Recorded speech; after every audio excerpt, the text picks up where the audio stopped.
I'm here with Bob Nichol from Remember the Ice. We've just spent a fascinating couple of days in Somerset at the Network Central event. My name's Paul Clegg, and as I say, I'm here with Bob Nichol. Bob, I'm really fascinated by the whole story of the Remember the Ice. Do you want to explain a little bit how it happened? Absolutely, Paul. Back in 1991, when I lived in Phoenix, Arizona, I lived across the street from a convenience store. I walked into the store one day. This is a place that I would go into quite regularly, and I knew the manager. His name was Rick. And I asked Rick one day, I said, "Rick, how are your ice sales?" And he said, "They're pretty bad. They're pretty low." He found that to be an interesting question. And you see, the reason I asked him is I'm someone who loves the juxtaposition of words. And I looked up above the cash register, and there was a sign that said, "Don't forget the ice." So it begged me to ask the question how his ice sales were. When he told me they were terrible, I knew I could help him out.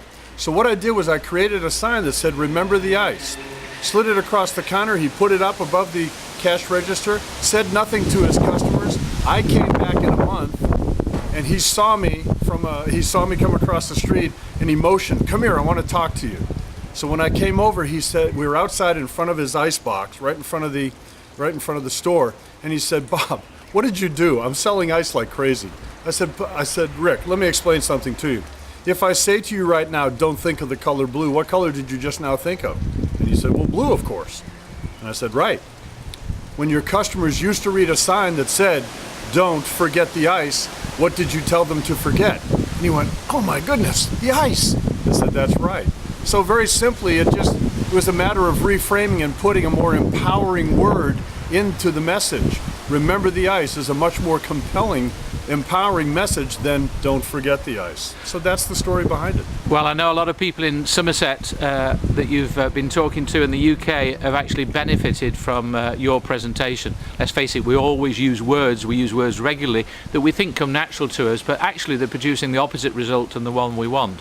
Now, I know we're both Academy members, with both BNI members. Yes. I know you're continuing in your European tour, and I want to encourage as many BNI and Academy members to get to your seminars. Where are you going to next? Well, I'm going from here. I am going to be, going back into London. I'll be attending and hopefully speaking at the Black Star meeting tomorrow at the Strand Hotel in London. Then spending a couple of more days here in England, and then heading off to Slovenia for a weekend event that Andrea Lage is putting on. Then over to France, then to Spain, then to Portugal, and in those countries, and also Germany, the BNI conference in Stuttgart, June 5th and 6th. I'll be meeting there with Norm Dominguez, CEO of BNI, and having the opportunity to share the message there. So there's still 5 or 6 more countries on the docket. I do intend to be flying home to Anchorage June the 15th. In the meantime, though, I'm going to be meeting some fabulous people, and I just want to say publicly, Paul, you've been an incredible host. I thank you so much. And what can I say? Black Stars are great people, and BNI people are great people. Sadly, you're going back before my birthday. If you want to catch Bob's schedule, log on to www.remembertheice.com, because I know the schedule's there, and I'm sure he'll be pleased to have you come up and say hello. Absolutely. Thanks a lot, Bob. We need to get you to the station. Thank you.